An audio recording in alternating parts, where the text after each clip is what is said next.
अस्सलाम वालेकुम स्टूडेंट्स। आज इस वीडियो में हम जो चीज़ डिस्कस करेंगे वो हमारी इंटरेस्ट रेट हेजिंग है। ठीक है जी, इंटरेस्ट रेट हेजिंग को डिस्कस करते हैं।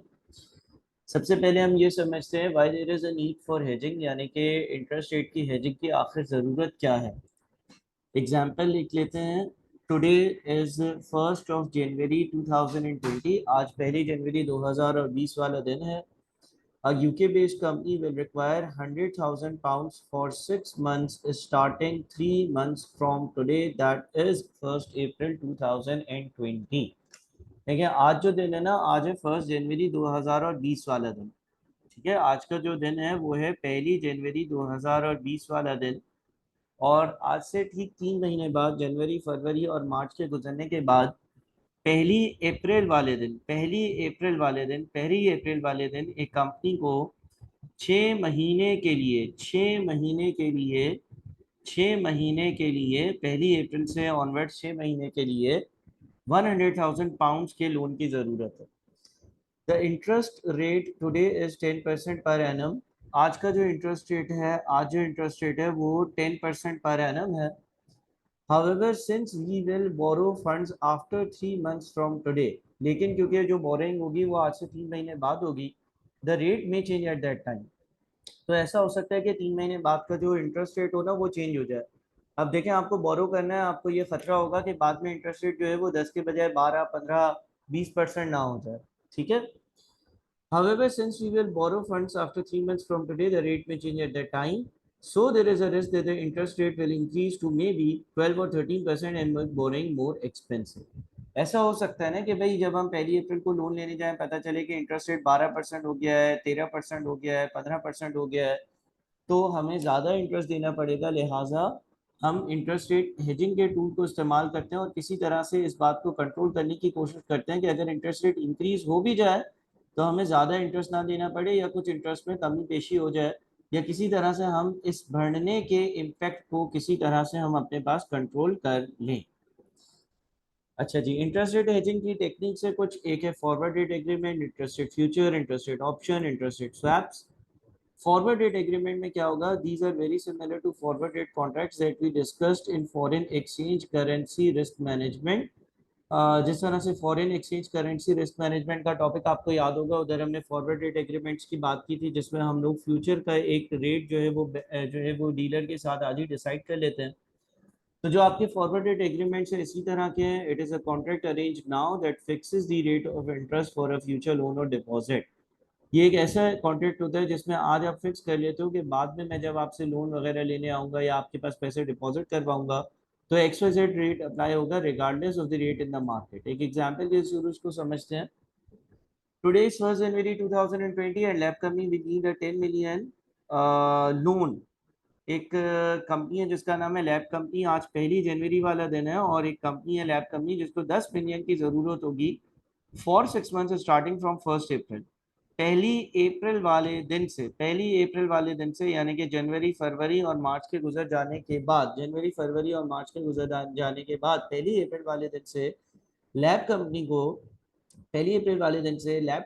10 मिलियन की जरूरत होगी। और ये जरूरत होगी इसको 6 महीने के लिए, ये जरूरत इसको होगी 6 मंथ्स के लिए, 6 महीने के लिए इसको जरूरत होगी। Lab company wants to hedge using a forward rate agreement. The relevant FRA rate is 7% on 1 January 2020। पहली जनवरी 2020 वाले दिन FRA फॉरवर्ड रेट एग्रीमेंट जो है वो रेलेवेंट फॉरवर्ड रेट एग्रीमेंट जो है वो 7% का है। रेलेवेंट फॉरवर्ड रेट एग्रीमेंट का मतलब ये है कि 1 जनवरी को एक एग्रीमेंट मिल रहा है, दस्तियाब है। रेलेवेंट का मतलब पिछले सिनेरियो से रेलेवेंट ना। तो रेलेवेंट का मतलब ये है कि 1 जनवरी वाले दिन एक फॉरवर्ड रेट एग्रीमेंट मिल रहा है। ये वहाँ का स्पॉट रेट नहीं है 1 जनवरी का, बल्कि 1 जनवरी वाले दिन एक एग्रीमेंट मिल रहा है, जिस एग्रीमेंट की बुनियाद पर आप जब 1 अप्रैल को लोन लोगे तो आपको 7% के हिसाब से लोन दिया जाएगा, 6 महीने के लिए दिया जाएगा। ये एग्रीमेंट हम आज ही कर लेते हैं। ठीक है ना। ये एग्रीमेंट आज करने से फायदा ये होगा कि 1 अप्रैल को रिगार्डलेस के क्या रेट होगा, हमें 7% के हिसाब से जो है वो लोन इफेक्टिवली मिल रहा होगा। अब सवाल बोलते हैं what is the result of the FRA and the effective loan rate if the 6 months actual interest rate is a 5% और बी 9%। अच्छा, अब सवाल ये कहता है कि व्हाट इफ पहली अप्रैल वाले दिन 5% का रेट हो जाए और व्हाट इफ के पहली अप्रैल वाले दिन 9% का रेट हो जाए। अब सबसे पहले हम देखते हैं कि 5% का रेट हो जाए यानी कि रेट कम हो जाए। As there is a fall in the interest rate, the company will pay difference between the FRA rate and the actual interest rate. देखिए होगा ये कि बैंक हमने जो है वो 10 मिलियन बोरो करे, 10 मिलियन पर 5% के हिसाब से 6 महीने के 0.25 मिलियन डॉलर्स हमें पे करने होंगे जो हमने लोन लिया है उस पर। क्यों सर? क्योंकि 1 अप्रैल वाले दिन जो हमें लोन मिल रहा है वो हमें 5% के हिसाब से मिल रहा है। हम एज्यूम करें कि इंटरेस्ट रेट अगर 5% हो गया हो तो क्या होगा। तो जनाब इंटरेस्ट रेट अगर 5% हो गया होगा तो 10 मिलियन डॉलर्स इंटू 5% इंटू 6/12 ये इंटरेस्ट मुझे लोन पर पे करना पड़ेगा। एफआरए की एक एडजस्टमेंट होगी। एफआरए यानी कि forward rate agreement. Forward rate agreement में आपने ये कहा हुआ था कि भाई चाहे रेट 5% हो, 3% हो, 2% हो, 9% हो, 10% हो, 12% हो, मुझे लोन 7% के हिसाब से मिलना चाहिए।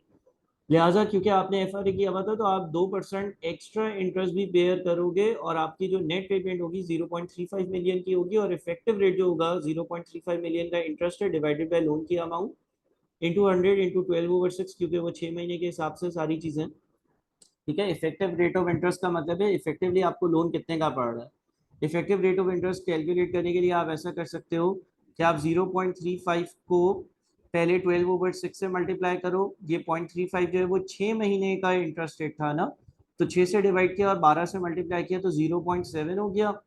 और फिर इसको आप डिवाइड कर दो 10 मिलियन से और परसेंटेज में कन्वर्ट करने के लिए 100 से मल्टीप्लाई कर दो तो आपको पता चल जाएगा इफेक्टिवली एनुअल बेसिस का आपको रेट 7% ही पड़ रहा है। क्योंकि आप 0.35 मिलियन जो है वो पेमेंट कर रहे हो, 0.25 on loan and 0.1 extra because आप एफआरए में एंटर हुए थे। तो सर एफआरए का फायदा क्या होता है? एफआरए का फायदा ये होता है कि आपको ये पता चल जाता है कि बाद में रेट जितना भी होगा ना आपको 7% के हिसाब से इंटरेस्ट देना होगा। नुकसान ये होता है कि अगर रेट 4%, 3%, 2%, 5% हो जाता है तो जो डिफरेंस होता है वो आपने कंपनसेट करना पड़ता है और आपकी कॉस्ट में ऐड हो जाता है। तो सर यहाँ पे तो इसका नुकसान ही नजर आ रहा है कि अगर रेट गिर गया तो नुकसान होगा। हाँ, रेट गिर गया तो नुकसान होगा क्योंकि एक्स्ट्रा जो 2% है वो आपको कंपनसेट करने पड़ेंगे, देने पड़ेंगे। लेकिन व्हाट इफ के आपका रेट जो है ना वो 9% यानी कि कम हो जाए, बस सॉरी ज्यादा हो जाए। As there is a rise in interest rate the company will receive the difference between the traded rate and the actual rate. यानी कि आपके पास अगर 9% का रेट हो जाएगा तो 10 मिलियन का 9% इंटू 6/12 की आपकी कॉस्ट है। लेकिन क्योंकि आप एफआरए में एंटर हुए थे तो अब ये जो जितना भी 7% के ऊपर है वो आपको रीइंबर्स हो जाएगा एक तरह से। तो आपके पास जो है वो 10 मिलियन का 2% इंटू 6/12 आपको मिलेगा और अगेन आपके जो नेट पेमेंट होगी ना वो 0.35 पर ही आकर रुकेगी। तो इफेक्टिवली फॉरवर्ड रेट एग्रीमेंट में हो ये जाता है कि फॉरवर्ड रेट एग्रीमेंट के हिसाब से आपका जो इंटरेस्ट रेट है ना वो 7% पर लॉक हो गया या आपका जो इंटरेस्ट का एक्सपेंस है वो 0.35 मिलियन पर ही लॉक हो जाता है। ठीक है। अच्छा जी, अगली product interest rate futures. In order to hedge against interest rate changes we may buy and sell the interest rate futures. अब ये बड़ी इंटरेस्टिंग कहानी है। इंटरेस्ट रेट फ्यूचर्स क्या होते हैं देखिएगा जरा गौर से।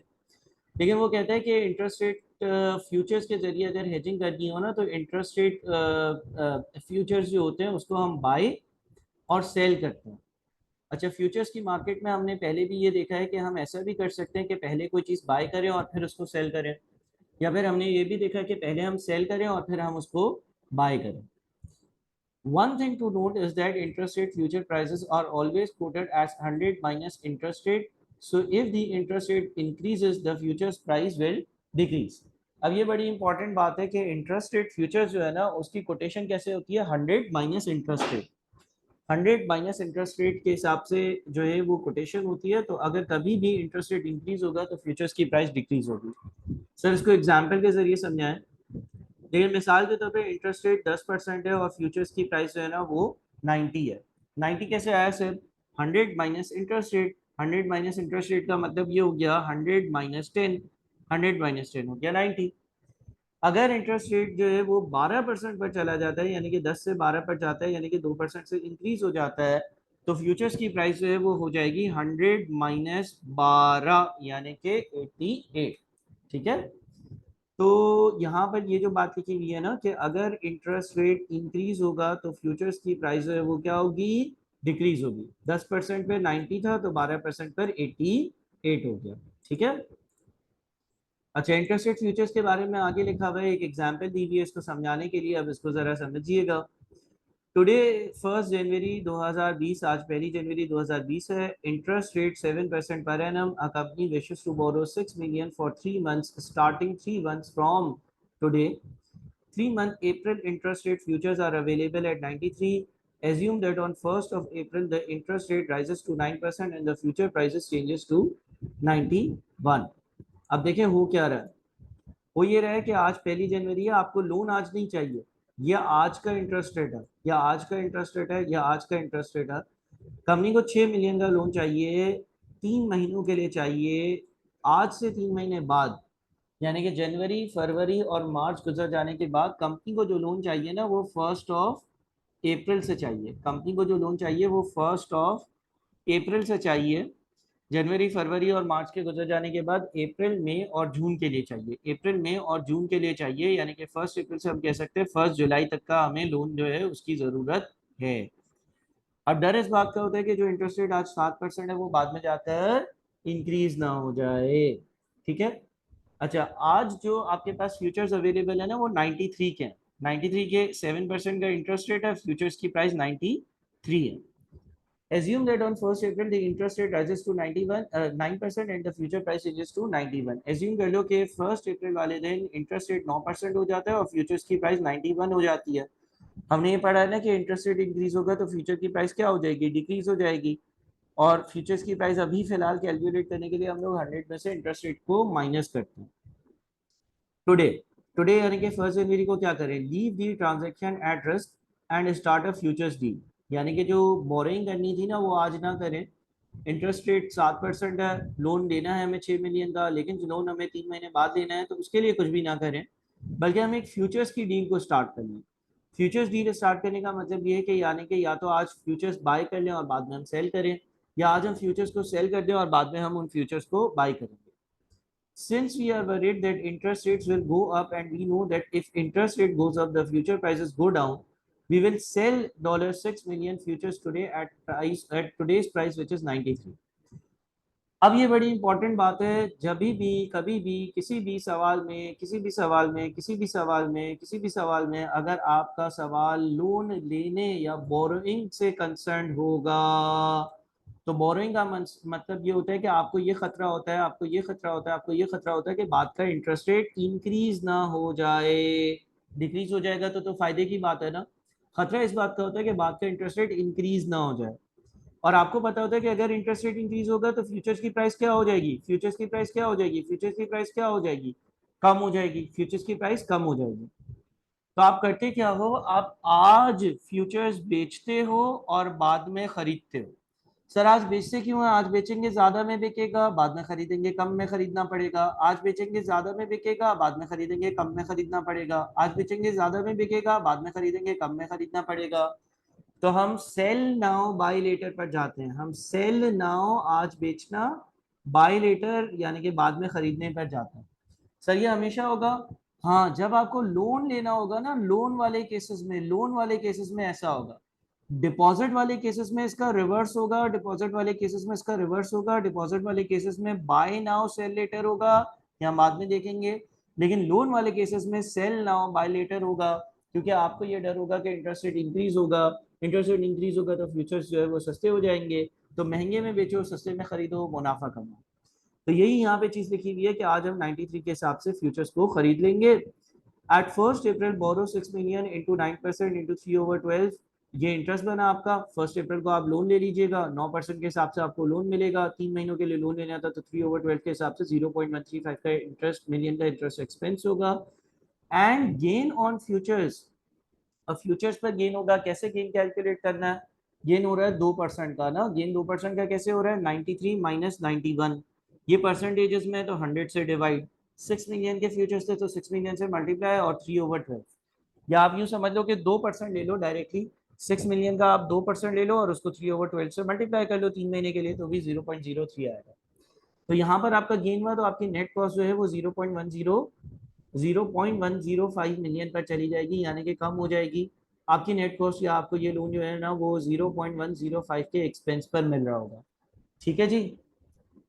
अच्छा जी, तो इसको जरा देखिएगा। अब लिखा हुआ है a more complex example about futures include following problems. अब फ्यूचर इतना सिंपल तो नहीं है, फ्यूचर में कुछ मसले भी हैं, वो मसले हम सवालात के साथ डिस्कस करेंगे। दो मसले हैं आपकी स्क्रीन पर, देखें क्या है। पहला मसला ये है, future contracts are for standard sizes. Sir इसका मतलब क्या है? लेकिन पिछली एग्जाम्पल में हमने क्या एज्यूम किया कि हमें 6 मिलियन के फ्यूचर्स मिल गए। आगे जब आप सवालात करेंगे उसमें मसला ये होगा कि 6 मिलियन के एग्जैक्ट फ्यूचर्स नहीं मिल रहे होंगे, हो सकता है 5 के मिल रहे हो, या फिर 10 के मिल रहे हो, या फिर 15 के मिल रहे हो, कुछ अनहेज्ड अमाउंट रह जाएगा। तो जब हम पास पेपर के क्वेश्चंस करेंगे हम इस बात को डिस्कस करेंगे। दूसरी चीज जो लिखी हुई है वो बड़ी इंपॉर्टेंट है। दूसरी चीज में लिखा हुआ है कि although future prices do move as interest rates move, but the increase or decrease in one is not absolutely offset by the increase or decrease in the other. देखिए अभी तो चीजें सिंपल रखने के लिए मैंने आपको ये बोला कि फ्यूचर अगर इंटरेस्ट रेट 7% है, फ्यूचर 93। अगर इंटरेस्ट रेट 9% होगा, फ्यूचर जो है वो 91। अगर इंटरेस्ट रेट 10% होगा तो फ्यूचर जो है वो 90। ठीक है। यहाँ पर ये लिखा जा रहा है कि ऑल्दो इंटरेस्ट रेट इंक्रीज होता है तो फ्यूचर्स की प्राइस डिक्रीज होती है, लेकिन ये चीज डायरेक्टली प्रोपोर्शनल हो ये जरूरी नहीं है। मिसाल के तौर पर अगर 7% पर फ्यूचर्स की प्राइस 93 है, तो ऐसा हो सकता है कि 9% पर फ्यूचर्स की प्राइस 91 के बजाय 92 हो। ऐसा पॉसिबल है। तो सर पहले क्यों ऐसा नहीं लिखा आपने, और इन दोनों को ऐड करेंगे तो 100 क्यों नहीं बनेगा? आप अगर गौर से सुनोगे तो मैंने बोला था फिलहाल हम अज्यूम कर रहे हैं कि 100 माइनस इंटरेस्ट रेट से फ्यूचर की प्राइस आती है। दूसरी बात यह है कि बिल्कुल 100 नहीं बनेगा। रीजन मीन क्योंकि ऑल्दो एक चीज इंक्रीज होगी तो दूसरी डिक्रीज होगी, लेकिन प्रोपोर्शनल डिक्रीज नहीं होगा। चलिए जी, अब आते हैं interest rate options. Interest rate options क्या है? Similar to currency options. Currency options हमने पढ़े हैं, करेंसी ऑप्शन में हम प्रीमियम देते थे, प्रीमियम के अगेंस्ट हमें एक राइट मिलता था कि हम चाहें तो हम एक XYZ स्ट्राइक प्राइस पर अपनी करेंसी को चेंज कर सकते हैं, लेकिन हमारे पास कोई ऑब्लिगेशन नहीं होती थी। कभी कभार हम ऑप्शन को लैप्स होने देते थे। वही सारी चीजें यहाँ पर अप्लाई होगी। The interest rate options give the right to the buyer of the option to deal at an agreed interest rate, but there is no obligation. यानी कि इंटरेस्ट रेट ऑप्शन में बायर ऑफ द ऑप्शन को एक हक right मिल जाता है कि वो जो इंटरेस्ट रेट स्ट्राइक प्राइस वाला है उस पर वो ट्रांजेक्शन कर सकते हैं, लेकिन कोई ऑब्लिगेशन नहीं है, वो इंटरेस्ट रेट वो उसको ऑप्शन को लैप्स होने दे सकता है। यहाँ पर आपको फॉरेन करेंसी एक्सचेंज के जो ऑप्शंस हैं उसकी अंडरस्टैंडिंग होनी चाहिए। The interest rate options are options on interest rate futures. They give the holder the right to buy or sell interest rate futures at a specified price at a future date. अब बोलते हैं कि interest rate के जो options होते हैं ना, वो ऑप्शंस तो होते हैं, ऑप्शंस का मतलब right but it not an obligation, लेकिन किस चीज पर? On interest rate futures. यानी कि आप चाहो तो आप कोई इंटरेस्ट रेट फ्यूचर किसी स्पेसिफिक रेट पर खरीद या बेच सकते हो। They give the holder the right to buy or sell interest rate futures at a specified price at a future date. अब इसकी एक एग्जांपल देखते हैं। एग्जाम्पल में लिखा हुआ है a company wishes to borrow funds and it also wants to make sure that the maximum interest rate being paid is fixed at 8%। एक कंपनी ने कुछ उधार लेने हैं और वो कंपनी ये चाहती है कि ज्यादा से ज्यादा वो जो इंटरेस्ट है वो 8% हो, उससे ज्यादा ना हो। The company will buy option to sell the futures or put options at 92। Sir ये बड़ी कंफ्यूजिंग है, बाय और सेल दो चीजें लिखी हुई हैं। गौर से सुनना, गौर से सुनना। The company will buy options, company खरीद क्या रही है? कंपनी ऑप्शन खरीद रही है, कंपनी ऑप्शन खरीद रही है, कंपनी ऑप्शन खरीद रही है। कंपनी ऑप्शन खरीद रही है, ऑप्शन खरीदने के लिए उसको एक फीस देनी होगी, और उस फीस का नाम क्या होता है? उस फीस का नाम होता है प्रीमियम। कंपनी एक ऑप्शन खरीद रही है, कंपनी एक ऑप्शन खरीद रही है, कंपनी एक ऑप्शन खरीद रही है, और ऑप्शन खरीदने के लिए मैं एक फीस पे करता हूँ, और उस फीस का नाम क्या होता है? उस फीस का नाम होता है प्रीमियम। तो कंपनी एक ऑप्शन खरीद रही है, किस चीज का ऑप्शन खरीद रही है? कंपनी एक ऑप्शन खरीद रही है, इसका मतलब ये है कि कंपनी किसी चीज की मर्जी खरीद रही है। मर्जी खरीदने का मतलब ये है कि उसकी मर्जी होगी तो वो काम वो करेगी, और नहीं होगी तो नहीं करेगी। टू सेल फ्यूचर्स, इस बात की मर्जी खरीद रही है कि वो फ्यूचर्स बेच सके, इस बात की मर्जी खरीदी जा रही है कि वो फ्यूचर्स बेच सके, यानी कि पुट ऑप्शंस खरीद रही है। पुट ऑप्शंस क्या होता था? पुट ऑप्शन का मतलब होता था option to sell at 92।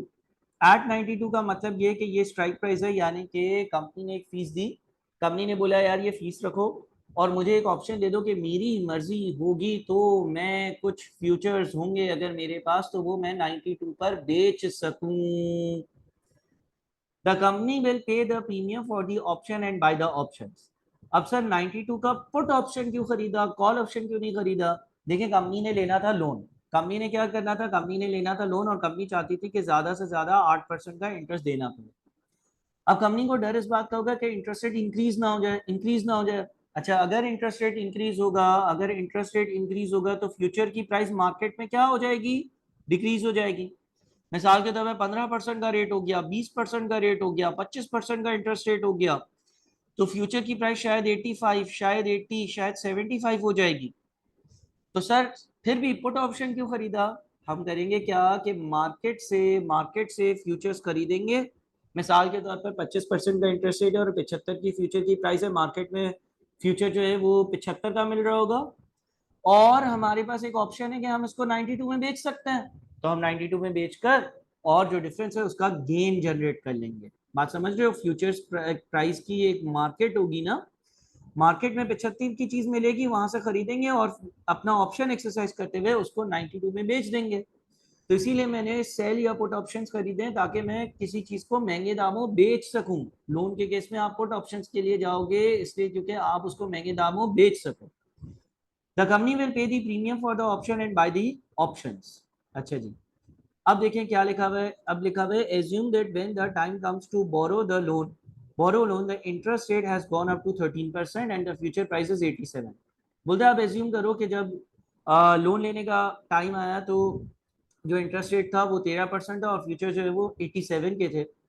The company will pay the interest at 13%, company ने 13% इंटरेस्ट दिया and on the other hand we will buy the futures at 87, market में 87 की ये चीज अवेलेबल है, खरीदी and sell them at 92। Sir कौन खरीदेगा 92 में? हमने ऑप्शन खरीदा हुआ है ना कि हम बेचेंगे जो भी मिला उसको, making a gain of 5% on options hence resulting in a net outflow at 8%। समझ में आ रही है? तो आपने क्या किया, आपने फ्यूचर्स परचेज किए हुए थे, सॉरी ऑप्शंस परचेज किए हुए थे, उन ऑप्शंस को एक्सरसाइज करते वक्त वे आपने 87 वाली चीज 92 में बेच दी। Also, in case interest rate is below 8% and the future price is more than 92, we will let the option lapse. अच्छा सर, अगर ऐसा हुआ कि इंटरेस्ट रेट 8% के बजाय 2, 4, 3, 5% हुआ तो हम ऑप्शन को लैप्स होने देंगे, हम ऑप्शन को एक्सरसाइज नहीं करेंगे। हमें मार्केट से कोई चीज 95, 96, 97 की खरीद कर 92 में बेचने की जरूरत नहीं होगी, इसलिए क्योंकि मेरे पास ऑप्शन था। ऑप्शन का मतलब ये था कि मेरी मर्जी होगी तो मैं एक्सरसाइज करूंगा, मेरी मर्जी होगी तो मैं एक्सरसाइज नहीं करूंगा। ठीक है। अच्छा जी, interest rate hedging using the interest rate options, there are exchange traded option as well as which are very similar to exchange traded currency options. देखिए अभी हम जो बात की ना वो एक स्पेसिफिक केस किया कि भाई 13%, 8%, 92, 87, लेकिन एक्सचेंज ट्रेडेड ऑप्शंस भी आते हैं। एक्सचेंज ट्रेडेड ऑप्शंस जो होते हैं वो करेंसी के जो एक्सचेंज ट्रेडेड ऑप्शंस थे उसी से सिमिलर ही होता है। अच्छा, दिखते किस तरह के, या एक एग्जांपल देख लेते हैं। Alpha company wishes to borrow 4 million after 3 months from today for 3 months and wishes to use exchange traded options to hedge the risk. It is now 1st of March and LIBOR remains at 3.5%. Assume June future price is 96.5 at the start of loan. देखिए loan जब आप लेना start करोगे आप assume करो तब future 96.5 का होगा। अभी जो है वो अभी 1 मार्च है, आपको जो लोन चाहिए 3 महीने के बाद चाहिए और चाहिए 3 महीनों के लिए। ठीक है, सारी चीजें अपने पास डेटा जो है वो अपने रजिस्टर्स में नोट करें। And LIBOR remains at 3.5%, LIBOR 3.5% है। Alpha can borrow at LIBOR plus 1%, Alpha company LIBOR plus 1% पे बोरोइंग कर सकती है, लेकिन याद रहे कि ये आज का लाइबोर है। जब मैं बोरोइंग करने जाऊंगा तब लाइबोर इंक्रीज हो गया तो मुझे ज्यादा इंटरेस्ट देना पड़ेगा। Option on 3 month futures, $1 million contract size, premium cost in percentage R S follows. अब लेट से आपके पास 3 महीने के ऑप्शन कॉन्ट्रैक्ट्स अवेलेबल हैं और ये लिखा हुआ है $1 million contract size. $1 million contract size का मतलब ये होता है कि अगर 4 million की मैं बोरोइंग कर रहा हूँ तो 4 कॉन्ट्रैक्ट्स के लिए जाऊंगा, लेकिन अगर मुझे बोरोइंग करनी होती 4.5 million की, तो मैं या तो 4 या तो 5 कॉन्ट्रैक्ट्स के लिए यानी कि 4 million या 5 million की हेजिंग कर सकता। ऐसे कॉम्प्लेक्स केसेस जो है वो आपके पास पास पेपर में आएंगे। आप जो है वो 100% हेज नहीं कर सकते या ओवर हेजिंग करते।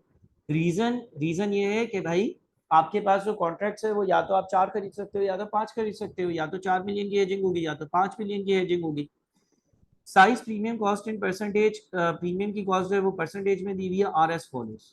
अच्छा जी, अब देखिए ये टेबल आपको सवाल में दिया हुआ होगा, आपको बोला हुआ होगा कॉल ऑप्शन पुट ऑप्शन जून का। अच्छा सर जून क्यों? देखिए ना आज 1 मार्च है ना, 3 महीने ऐड करें, मार्च अप्रैल और मई को ऐड करें तो जून आ जाता है, ठीक है ना। और इस तरह का ये टेबल बना हुआ होगा, इसमें स्ट्राइक प्राइस लिखी हुई होगी, इसमें जो है वो कॉल्स होंगे और पुट्स होंगे, और जून की जो है ना वो वैल्यूज दी हुई है। अब ये जो यहाँ पर वैल्यूज लिखी हुई होती है ना प्रीमियम होती है, ये जो यहाँ पर वैल्यूज लिखी हुई है ना ये प्रीमियम की वैल्यूज होती है, ठीक है ना, प्रीमियम की वैल्यूज होती हैं। तो आपके पास ये जो आपने प्रीमियम पे करना है ना, यानी कि जो फीस पे करनी है वो है। और स्ट्राइक प्राइस का मतलब ये कि अगर आप ये ऑप्शन खरीदोगे तो आप 95 की स्ट्राइक प्राइस पर फ्यूचर्स को बेच सकते हो या खरीद सकते हो। अब पुट ऑप्शंस के लिए जा रहे हो तो बेच सकते हो, कॉल ऑप्शंस के लिए जा रहे हो तो खरीद सकते हो। लोन के केस में हमेशा हम कौन से ऑप्शन के लिए जाएंगे? हम पुट ऑप्शन के लिए जाएंगे, क्योंकि हमें डर होगा इंटरेस्ट रेट बढ़ जाएगा, इंटरेस्ट रेट इंक्रीज होगा तो फ्यूचर की प्राइस कम हो जाएगी, फ्यूचर की प्राइस कम हो जाएगी तो हमें क्या करना पड़ेगा? फ्यूचर की प्राइस अगर कम हो जाएगी तो हमें सस्ते में खरीद कर और महंगे में बेचकर ऑप्शन एक्सरसाइज करते हुए उस पर गेन करना होगा, क्योंकि लोन तो हमें ज्यादा देना पड़ रहा ही है। अच्छा जी, अब लिखा हुआ है इंटरेस्ट रेट ऑप्शंस के बारे में एग्जांपल है, call is the right to buy the future and put is the right to sell the futures. In case of borrowing funds we are worried about the increase in interest rate and we always go for a put option. अगर deposit का case होगा तो हम call option के लिए जाएंगे, उसका mechanism हम समझ लेंगे बाद में। What will happen if LIBOR is 5%? अगर लाइबोर 5% हो गया, नंबर ऑफ कॉन्ट्रैक्ट 4, ये तो हमने देख लिया। प्रीमियम 0.255%, आपने देखा होगा कि जो आपका पुट ऑप्शन था उसके नीचे प्रीमियम की वैल्यू दी गई थी 0.255, और ऊपर लिखा हुआ था कि नीचे वाला प्रीमियम परसेंटेज में। Amount of premium to be paid 1 million into 4 contracts into 0.255% into 3/12, या आपने प्रीमियम या फीस पे करनी ही करनी है। इंटरेस्ट ऑन लोन, जो आपने लोन लिया है 4 million का, उस पर आपने इंटरेस्ट देना है, और वो इंटरेस्ट 5+1 कैसे आ रहा है बेटा? 5% का अगर लाइबोर हो जाए तो कंपनी 5+1% पे बोरो कर सकती थी। 3/12 जो है वो आपके पास टाइम पीरियड था, तो 60,000 का आपको इंटरेस्ट देना पड़ेगा। ऑप्शन आप एक्सरसाइज करते हुए 96.5 में जो है वो उस चीज को बेच दोगे, और 95 में आपने जो है वो खरीदी। क्यों 95? क्यों सर 95? इसलिए बेटा क्योंकि लाइबर जो है वो 5% है, तो फ्यूचर्स की प्राइस जो है वो 100-5 अगर मेंशन नहीं हो तो 100-5 से आ जाती है, ठीक है ना। अगर यहाँ पर आप देखते हैं तो यहाँ पर आपके पास जो है ना वो लाइबर 3.5 और 96.5 था, ये जून के फ्यूचर्स थे लेकिन at the start of loan थे, ठीक है ना। और उसके बाद फिर यहाँ पर हमने एज्यूम किया कि लाइबर जो है वो इंक्रीज हो जाता है तो क्या क्या होगा। अच्छा जी, तो आपको फ्यूचर्स पे हो गया गेन, और आपकी नेट कॉस्ट क्या है? आपके लोन की कॉस्ट प्लस आपने जो है ना वो जो फ्यूचर्स पे गेन किया, और ये प्रीमियम जो है ये 2550 आपका प्रीमियम है जो फीस आपने पे करनी थी, तो 47550 टोटल बना। फिर आ जाते हैं interest rate swaps. Interest rate swaps help companies to reduce the overall interest cost. In such way two companies swap the interest rate commitment of each other. Interest rate swaps को हम एक separate lecture में discuss करते हैं, और इसका part 2 जरूर देखिएगा, उसमें हम इंटरेस्ट रेट स्वैप्स भी इंशाल्लाह डिस्कस कर लेंगे।